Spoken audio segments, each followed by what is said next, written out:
we have to come to a realization that we cannot live the life that other people are living. And today we have a very special guest. Prem is a charismatic radio presenter and a vibrant content creator. His energetic presence and engaging personality makes him a beloved figure among listeners.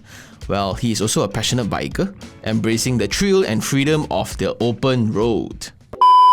Everything's on the phone. We see people influence me to buy this car, buy that car. But after using it for a few years, that's when you realize that vehicles are mostly liabilities instead of an asset, right? We learn math in school. I think it's all about writing it down and seeing it physically. Sometimes we can think in our head, okay, so I earn 4,000, here minus, here minus, here minus, here minus, here minus, Yep. and then it just it disappears. And what kicks in is delusion. What's up, guys? This is iherng, and for today's topic, why are Malaysians struggling with money?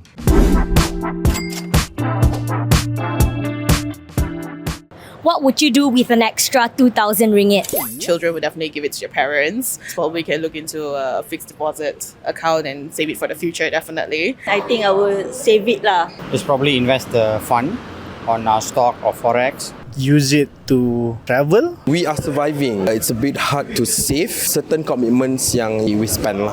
What advice would you give to someone who has an extra 2,000 ringgit and wants to use it wisely? You can look into any loans that you think is outstanding, finish off the loans, or you can make it into a very decent investment, or you can deposit it into my account. I think you guys should save it lah. Use it for emergency or stuff. I won't recommend them to save all the money. Investing is the best option if you ask me, because in the future, it's going to return you more. Save first, at least maybe around 500. We never know what will happen in the future, so we need that emergency cash or investment so that we can try to stay longer, I think. Today has shown us that many people have very different opinions on how Malaysians save money. While everyone has their own different approach, finding a balanced perspective is really valuable. Tune in to find out more insights and expert advice. What would you do with 2,000 bucks? Oh, we're starting already. If I had extra, honestly, I think I would save 1,000 and spend 1,000, because I'm all about mental health and I need a holiday.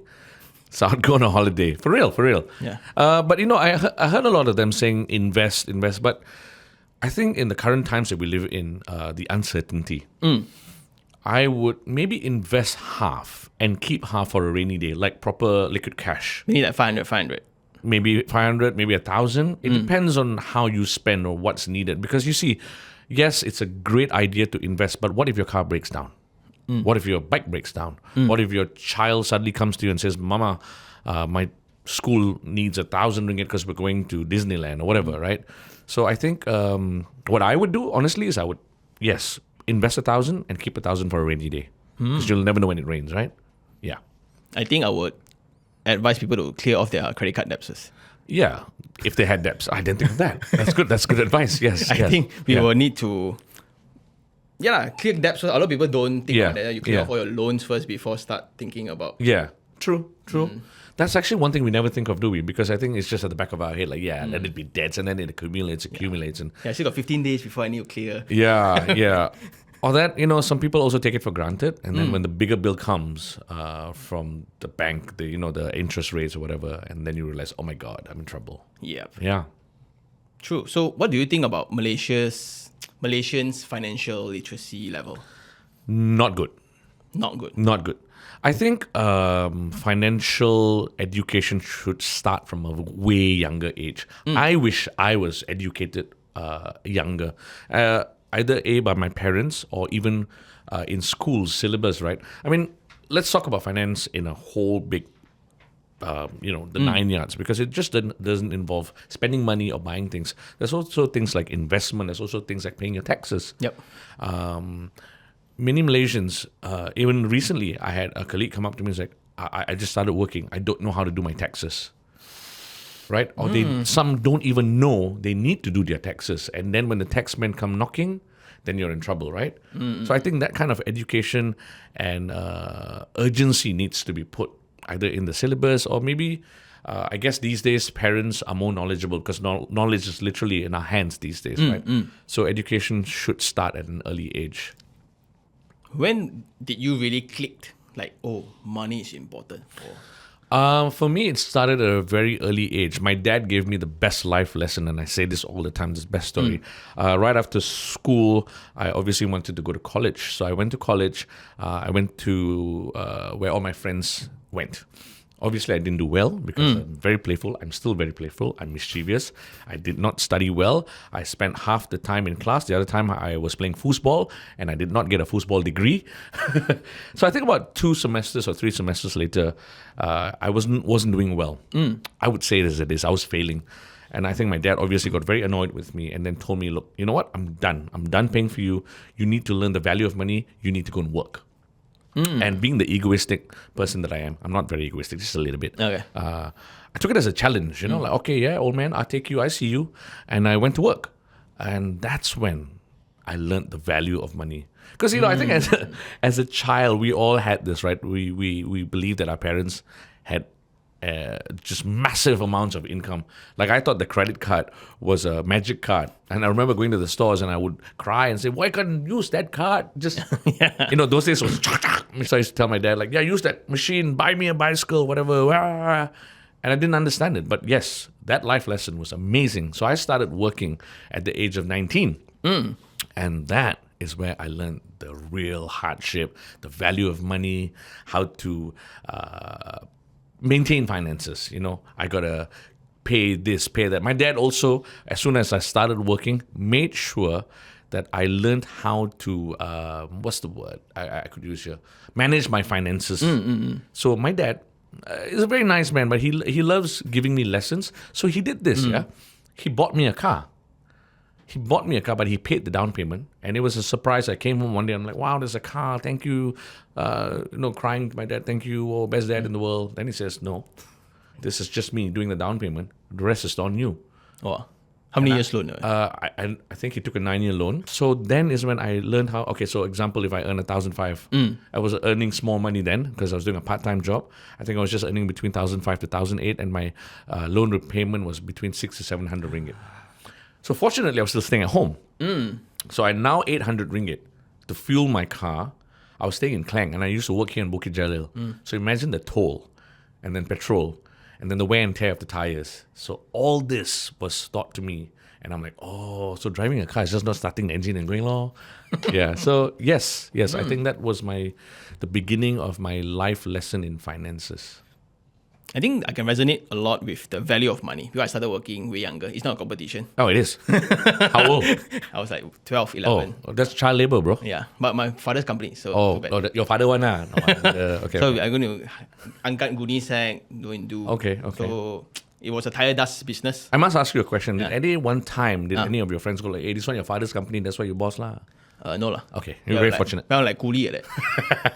Okay, and then? Then after working for a week, like whole body black when I come out from the factory, $80 a week. That is really slavery, bro. Then when you go and eat, like you go and eat nasi kandar or whatever. You got money for nasi kandar? No, because I feeling very rich. demanding already. Yeah. Okay. $8, $10. Yeah. Huh? I could barely eat like 6 meals. That's true. Yeah. So you ate 6 meals a day? No lah, I mean that. Okay. Yeah. So with that, then suddenly, wow, money not easy, eh? Yeah. Then only I start thinking about we are trading time for money. Yes. Right. True. So how to then escalate further, right? Yeah. So this is when did you realize that you need to use money to grow money? Yeah. That came, I think, when I. So if we were, I see a lot of things. Yeah, no, yeah, I've got ADHD, so good luck with this chat. So my mind's all over now. You've put me in a place. I think when money makes money came when I started earning a bit more sustainable. As you grow the ranks in whatever industry, then I had people come up to me and say, "Hey, bro, I have this idea. I have that idea," and that's when I realized, oh, okay, money makes money. Because you see, I came from a middle income family. So we were not particularly tight neither were we lavishly given things. I remember everything was a reward for me. But when I grew older and I had more money made on my own, it's my own money. I didn't have to depend on my dad anymore. And then I had friends come to me and say, hey, why don't we do a venture together? Let's open a restaurant together. This is how we can make money. And that's when I realized, okay, money makes money. So that, if I put an age to it, it would have been my early 20s. Well, early 20s. Yeah, because I started working at 19. So maybe about 25, 26. But I will admit, because I suddenly saw a surge of money, I also was very spendthrift. I now had come into money that was mine. I did not need to answer anybody. So I went out there and bought expensive cars. And That's when you thought cars is not cheap, then you're going to buy a bigger car. I mean, now at this age, I would tell anyone who wants to buy an expensive car, think 2 times. But at that time, because you've got money and you're young and hey, look, man, you want to show off. You're single. You want to pick the girls up. So, I went out and bought a fairly expensive car. We shall not talk about the brand because, we cannot talk about brands. Okay. But let's just German technology, German car, Continental car. But after using it for a few years, that's when you realize that vehicles are mostly liabilities instead of an asset, right? But coming back to your question, I think it was 25 onwards when I started realizing that money makes money. And I met different people from different walks of life who had different ideas of investing. Some would say invest in my restaurant. F&B. Property. You buy stocks, you buy shares. I was then being educated by different friends on different things. So yes, that should answer your question. I hope it did. Yep. Curious, is there a fixed percentage on your savings, today, on yourself? Do I have my own math? Yeah. No, actually, I don't have that. I know you're supposed to 10% of your salary. Is that the one you're talking about? Yeah. Oh, yeah. So I do my own boy math. Suddenly got boy-girl math. Boy-girl math, right? I mean, we're all trendy these days. So, I have a certain percentage of my salary that I put aside for sure. Again, but for me, it's about rainy days. And then from a fraction of that, if I feel that it's needed to be invested in shares, stocks, whatever, or if there's an opportunity to help a friend in a business, then I would go forward with that. Yeah.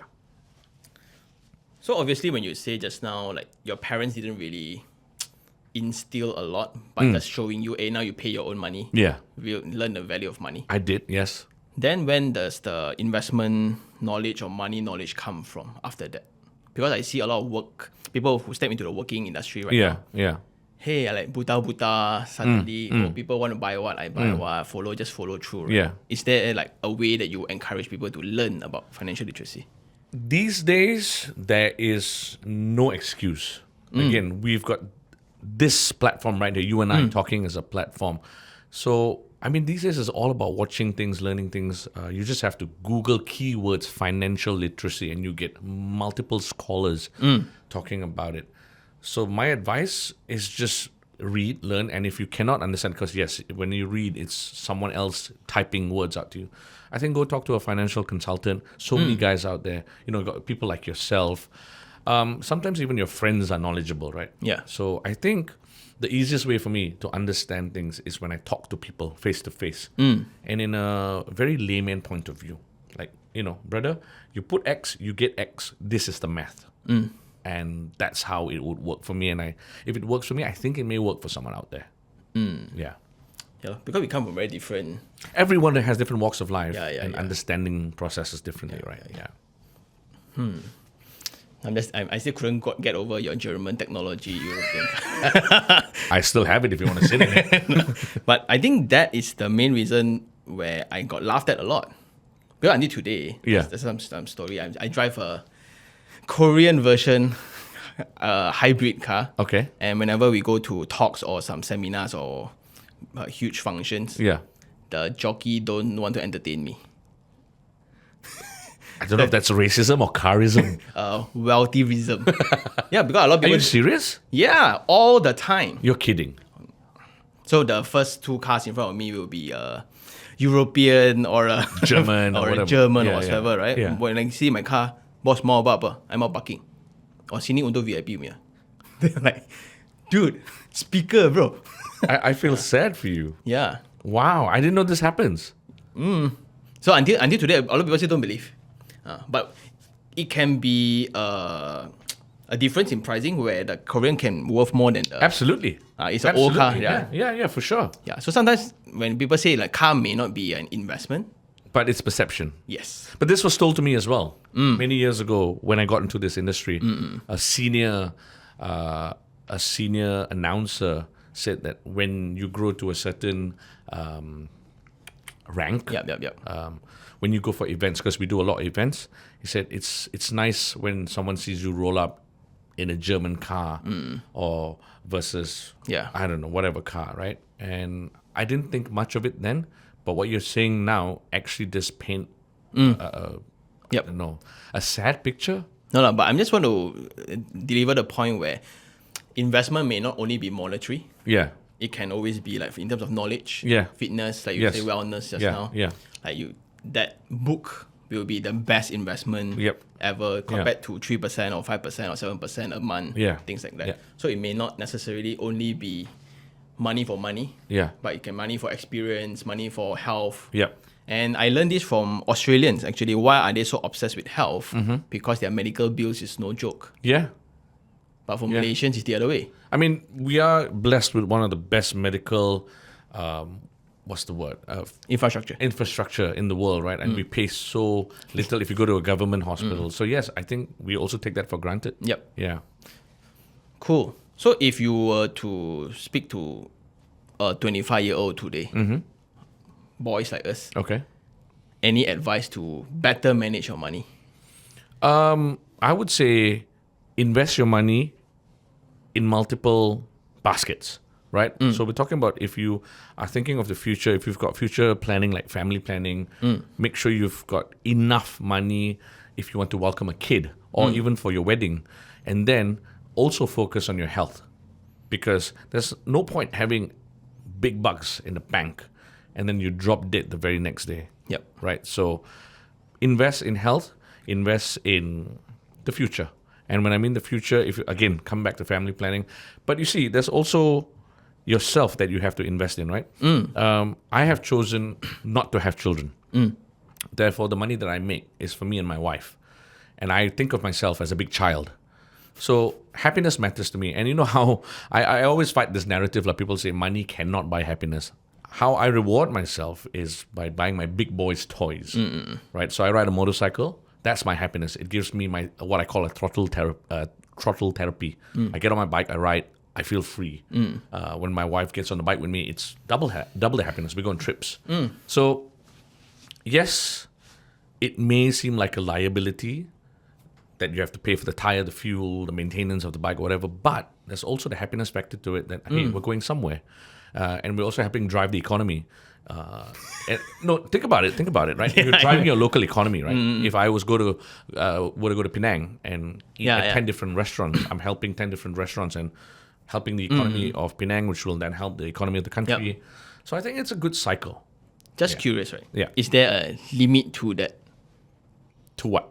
To the expenditure of that hobby? So I do it two ways all the time. So when I'm going on a holiday, if I'm going on a couple holiday with my wife, we would always discuss, is this going to be a luxury holiday or is this going to be a backpacker holiday?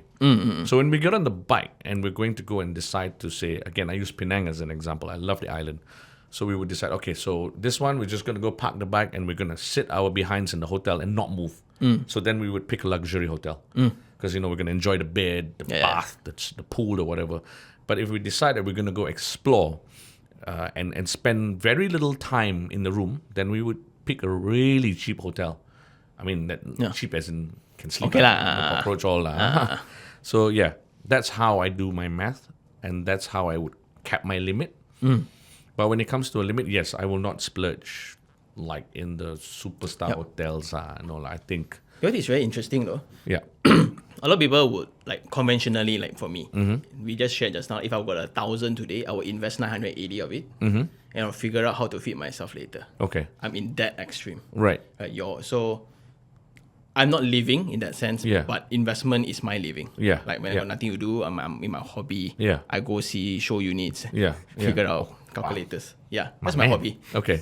So when you talk about living, then it's a different definition. Absolutely. Like for you, you actually cut out an amount to enjoy yourself. Yes. And that actually helps you perform more in your work, Yes. which can elevate your income further, which can Yeah. further fund, right? Yeah. So a lot of times people would just have a arbitrary number. Oh, I must have 50,000 before I can start Yeah. enjoying. Yeah. But then when does that 50,000 come? Exactly, right? But then the time of enjoyment, like for It's 30, shorter and shorter and shorter. Yeah, so what I do is I put aside a holiday fund. So every year I try, the key word here is to try and do a big holiday. Either mid-year or end of the year, depending on the weather and where we're going. So I'd set aside and save. When I hit that budget, so for example, let's just say 10,000 is an easy budget because your flights would accommodate come up to about $5,000 for 2 people. Then you've got balance of 5,000 ringgit Yep. to spend, whether it's your food. And then I would do the math of, I just simply Google. Actually, it's really easy these days. All you have to type is how much per day to spend in whatever. in the UK. And they would say, okay, all you need is 60 pounds. So you know that you need 20 pounds, 20 pounds. Right? So then I'd put that aside. And that's how I do my math, figure it out, and then go on the But this is done on top of no debt lah. Yes, no debt. Right, I think- I am debt-free. Yeah, I think that's the key word. Yeah. I think a lot of people, when you think about enjoyment, Yeah. but it's on the card, the plastic card. Yeah. Then I so don't. I use a plastic card, but I clear it as soon as I spend, I clear. I spend, I clear. Yeah. Yeah. So I just hope that the audience get the right idea. Yeah, absolutely. I mean, don't go on a holiday if you got debts at home, or even if you're owing money to your friend. Yeah. Don't go on a holiday because that's not right. Yeah, yeah. I agree. So I think that's a very important part where you are coming from an angle of debt free. Yeah. Right? From a corporate person, because you start very young, 19, Yeah, right? yeah. But a lot of people, after they graduate, it's about 21, 22. Yeah. Your first pay is going to be like 2008, 3000. Daddy bought me a car. Yeah. Surprise, but with 9 years loan. Yeah. Yeah. Then what would you kind of manage finance with? Okay, so here's the thing, right? The truth is, we live in a world where we are very, very influenced these days. It's, everything's on the phone. We see people, influencers are doing their job, right? And people get influencers to influence me to buy this car, buy that car. I think we have to come to a realization that we cannot live the life that other people are living. That's the first thing. So let's just assume I'm earning 3,000 ringgit and I want to buy an expensive car. I think the first thing that one should do is really question. Ask yourself the questions. It's the painful questions. Can I really afford this? Okay, fine. Yeah, I can buy an expensive car. But am I going to sleep in this car? Can I afford a bed? Can I afford a house? Or am I willing to sleep in this car as my house? If you like sleeping in your car, then go ahead, buy that expensive car. But if you're not, then think of other alternative methods, like maybe buying a motorcycle. If it can get you from A to B, then it's going to get you from A to B. It doesn't matter what people say. But if you can also take the public transport, Yep. then get on the public transport and you save even more. And you can channel that money to either renting in a nice house. I would say I would propose rent first because the math for me is like this, right? If you can rent for, let's just say 2 or 3 years, then you kind of know, okay, so this is how I have to repay someone, because that someone is a bank in the future. Yeah. So some people will say, don't rent, just buy because it's the same thing. But a lot of people also don't tell you what is the hidden costs. Yeah. Buying a house, you got your S&P, you got your lawyer's fee. So understand all this first. So go and rent, learn how to manage your finances. Okay, every month, no matter what, I need to give 800 ringgit to my landlord. Now from 3,000, I've got balance of 2,200, right? And then you calculate your groceries, assuming you're living alone, or you've got a wife and 1 child. Raising a child is not cheap, right? You've got your milk, you've got your education. I think then you have to, again, ask yourself that question. How much is it going to cost me to do this? Yep. We learn math in school. I think it's all about writing it down and seeing it physically. Sometimes we can think in our head, okay, we do the math. Okay, so I earn 4,000. Here minus here, minus here, minus here, minus here, minus here. Yep. And then it just it disappears. And what kicks in is delusion. Right? It's the truth, isn't it? Yep. And then to get our mind off the sadness of us earning only 4,000 ringgit, we probably go on the phone, flip through a phone, and then pops on an ad or an influencer saying, hey, why not buy this product today? It's only this amount, but hey, here's the better deal. You just have to give me 10 ringgit for the next 10 years. So yeah, it seems like a really great deal, 10 ringgit for 10 years, but it's still 10 ringgit for 10 years. If you do the math, it's X amount. Yeah. So I think we always have to question. And Maybe I add on a little bit, right? Like, because I went through this terrible investment on a property, and I was so broke that I was spending like 400 a month only when I was 26, right? That includes petrol already. So what I realized then is when it's a choice, it's hard. So why? Because like now when you say, oh, I got 3,000, I don't have to pay anything, so it's fine. I can still slit some out from the savings, right? The savings got hold on. So if you were to, so the funny thing is this, that when we pay tax, it's mandatory. No question asked, take out from your income straight. Why can't we do that for our own? exactly. So I think just now you can pay out 800, right? Yeah. Even for folks who are staying with their parents, I would suggest to take out a portion of maybe 500 for that room. Yep. Not for your parents, but you just put it aside. Yeah. I would do that solidly for months until I get a 2 to 3 months income. So I can go jobless for 2 to 3 months. Yeah. And I still can survive. Yeah. Right? Until then, only I will start looking into investments and to play around with my money. Yeah. Okay, so if you can start, the funny thing is this, when I take out 30% of my money, weirdly we can still survive. 1,500 a month we can survive. 3,500 also can survive. Yeah, it's a choice of survival, right? Yeah. It depends on where you go, what you eat. It's the choice of A and B. Yeah, that's why I like when you say you write it down. Yeah. Suddenly when you look into, hey, why this nasi kandar there is... It's cheaper than... yeah, so when you... And every inch counts. Yeah. When at the level of 1,000. Absolutely. And that worked me through until like, hey, maybe I will cut through tolls just to save that few bucks a day. And a month is a lot of money. Yeah. But that one I got time now. I was young. Now no time really.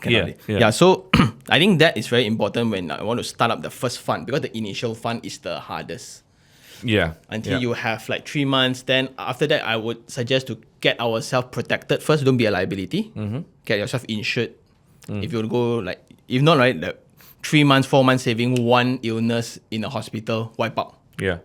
Yeah. So I think insurance is so very important. Oh no, agreed. 100%. Yeah. Yeah. So until your emergency fund, insurance, then you have extra, then only we start looking into investments. Yes. Like whether is it forex ke, whether is it property ke, whether is it whatever your own preference lah.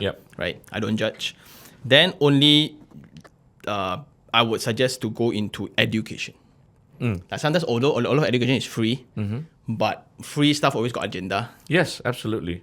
Absolutely. So I would suggest to pay some money to invest above the neckline. Yeah. We can only earn as much as our knowledge goes. Yeah. Right? So that's the limit to our income. So I would suggest that's the checklist, right, for anybody. Because I started from 2005 also, and that was when I start owning my property where I was having 3005.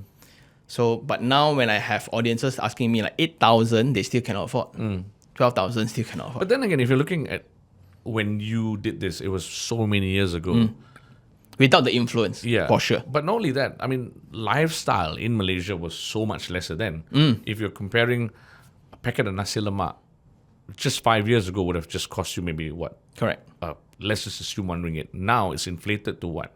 3 ringgit. So, but that is also plays a big role, right? Correct, and that's why your 3,500 could sustain you versus 8,000 ringgit, especially living in the city center. And unfortunately, many people have to live in the city center because this is where the money is. Yeah. And traveling from afar is not an option, right? My take on it, I'm a bit harsh, but figure it out. Yeah, no, I agree. You have to figure it out. Yeah, right? yep. Something's got to give. Yep. Yeah. But just then, I want to touch on something which is the wellness part of it also. I think wellness is a luxury in my world. Right? My parents also crazy one. So I hope they're not watching this. If not, good luck, son. yeah, they also know how they educated a son. Right. Well, it's really harsh. Right. You got no money, figure it out. Yeah. You are in debt, figure it out. Yeah. So I am only worried when youngsters are saying it's for wellness, but actually it's for vanity. Absolutely. Right? So we got vanity and greed. Yeah. They go hand in hand, isn't it? That's the blur line. Yeah. Right? Yeah. You get what I mean? So like, do you want to ride that because people would think that you're rich? Yeah. Or you really enjoy the sound of throttle? Oh, I love the sound of throttle. That's very obvious. Are we going back to motorbikes? Yeah, but I think I want to dial back. Like, you gotta really make sure. Do you really like the thing for the thing? Absolutely. Yes. Yeah. Don't do it for the sake of doing it. Yeah. Do it because you love it. Yep. Yeah. So I guess that's the investment part. Only when you sort out. So then we said like you got an emergency fund, then you start having insurance protection, then you have that segment where you can invest in knowledge. Then when you have really surplus already, like Prem very rich already, Assumption. Hearsay. yeah. So only then you can start to think about enjoyment. Yeah. And this is also investment where you get to earn more money with your Yeah. positive mindset, Yeah. right? You come into office negative and all that. Yeah. I think the idea here is also, start small. Take baby steps. Sometimes we just want to rise really fast. And that's where we go really wrong. And that's where we fall victims to scams or whatever. Right? Again, we go back to scheme cepat kaya. So if you can manage your financials, that's the word, financials. And again, see it. I believe in looking at things physically. You see the numbers and then do the math. It would help for sure. A tip I share with everybody. People know how much is their bag, how much is their shoes. They don't know how much is their interest. Absolutely. Yeah. So go figure out what's FD saving rate, what's the housing loan saving rate, what's the higher purchase rate. Yeah. The hidden costs. Yeah, a lot of people don't. So when I tell you, oh, I'm going to give you 10% a year, is that high or is that low? But people, oh, we have give you 10x. Oh, take my money. I think that's the back to your greed part lah. Yeah. So this is something that I always teach people. Like, you got to know what's your credit card amount, interest amount. Oh, it's 3% a month. No. It's 18 a year. 18 a year. Exactly. If you don't manage well, Yeah. no matter how much you invest, also, I'd rather you back to the very first, take the 2,000, clear the card first. The card first, yeah. You would have saved 18. Yeah. Cool stuff. I guess that's all. Thank you very much for sharing. My pleasure. Wow, Thank it's you. a very clear line between wellness. I think it's a progress. Like, ultimately, everybody should be like you. Can. I don't know if that's great advice. But it needs to come with a foundation of knowledge and discipline first. Yes. Right. And I will say it. It didn't just fall into my. Yeah, you can I was in debt for the longest time as well. But like you said, it struck a chord with me. It was a wake up call. At one point, I was so much in debt. I'm like, oh my God, this is crazy. So at that point, I toned down everything else. This is way before I got into my hobbies. So what I did is every time I got money, paid off the debt.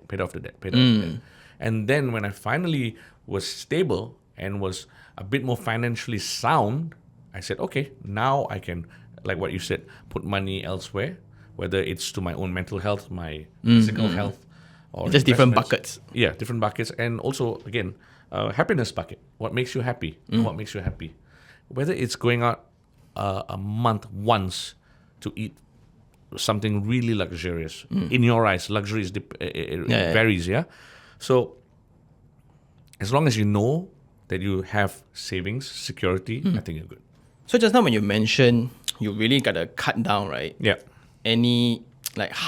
How did you do it? Okay, so obviously when I first started earning, I thought in my mind I was a billionaire, like, right? And I love to see happiness. I think that's why I'm in this job as well. I was very happy, very generous with my friends. When it comes to entertainment, when we went out to have a few drinks, after a few drinks, I was like, you know what? The next round is on me. The next round is on me. The next bottle is on me. Whatever. Yes, it made me happy to see people happy. It made people happy around me.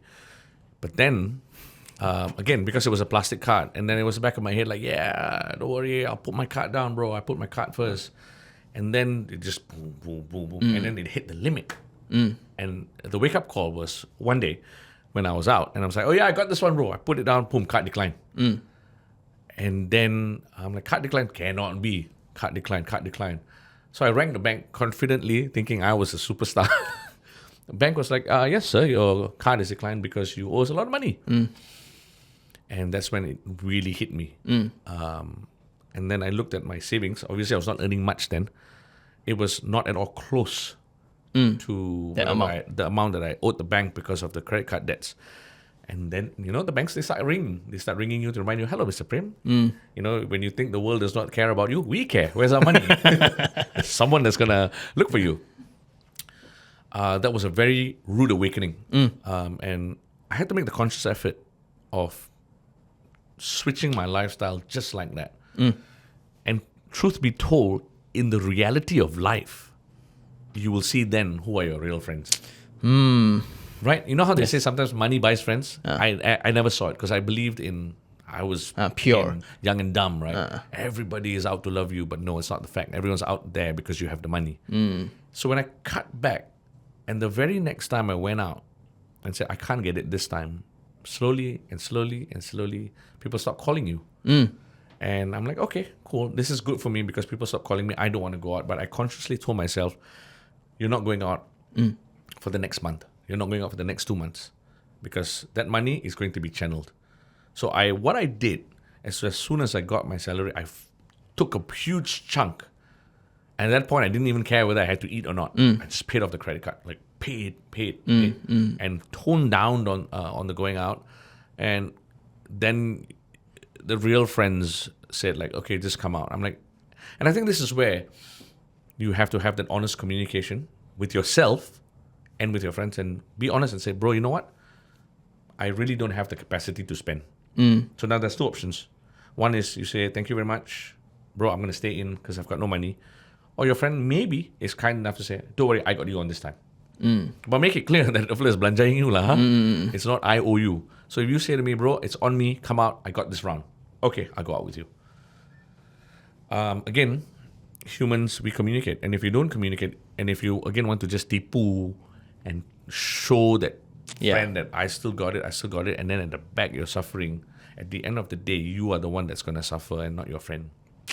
And it's not you. Sometimes it may lead to your family. If you've got a wife, how are you going to help her or how are you going to help the kid? Yeah. So fortunately, I was single then. And this rude awakening happened when I was single. So again, I just told my friends, no, sorry, I am staying put at home. Tough, man. Yeah. I was fortunate to be at home. But if you're in a situation where you're not living with your parents, then what do you do? Yeah. What about rent? What about rent? What about makan? So yeah, you've got to balance out again lah. Drink tap water. Drink tap water if you must. You put yourself in the situation like what you said earlier, right? Figure it out. If you thought it through and communicated, then yeah. Yep. But also sometimes friends, they're a good wake-up call, but you just don't realize it. They would go like, hey bro, you sure or not? You sure or not? It's not that they're trying to insult you. Yeah. But that sure or not, actually, you should ask yourself, actually, am I sure or not I want to do this? And be brave enough, be free enough to say, actually, you know what, thank you. I'm not sure, maybe I shouldn't get this wrong. Maybe today I cannot afford, it's not me. Sorry lah guys, can we chip in? It's not wrong, right? We're all friends, isn't it? Yeah. I think what I learned is the courage to face reality. Yeah. So sometimes when you are shopping with your friends, then there's a expensive option and there's a cheap option because your friends is around. If I take the cheap option, they will think that I'm poor. So what? A t-shirt is a t-shirt is a t-shirt, right? We're both covered, right? Yeah. Right. So I guess that's the point that why I want to show off. Yeah. Perception is the biggest thing that can bring us down or maybe lift us up. It depends on where you want to look at it. So I think at the end of the day, these days, we're more real with each other because of social media. So there's the good and the bad of social media, right? People realize that social media plays a big role in painting this fairy tale life. No one ever puts I'm broke. Oh, got lah. Me. People are always flashing their flashy cars with the big houses. No one says I live in a small apartment. This is me. But we know it's happening, and people are calling that out. Yeah. So listen to that as well. Yep. True. My version is worse. My version is I was so broke because I only had 400 to spend. Sometimes when we talk about property investment, may not always be glamorous also. Yeah. So that's always the downside. Absolutely. But that's when like friends call you out and they bring me for economy rice. After we take already. Chap fund is not cheap these days. Yeah. And I was crying at the chap fund place. Yeah. It was my first chap fund in that month. Whoa. So suddenly I resonate a lot with that story when you got money, right? Wow. Bro, where you come out. Or suddenly when you got no money, right? No one calls you. The banks call you. They care. Just when you think no one cares about you, try being in debt. Yeah. Kring. Oh, hi. And I guess that's all for today's episode of Impian Gigih Celik Kewangan by GX Bank. For more financial tips, do follow GX Bank. And I'll talk to you on the next episode.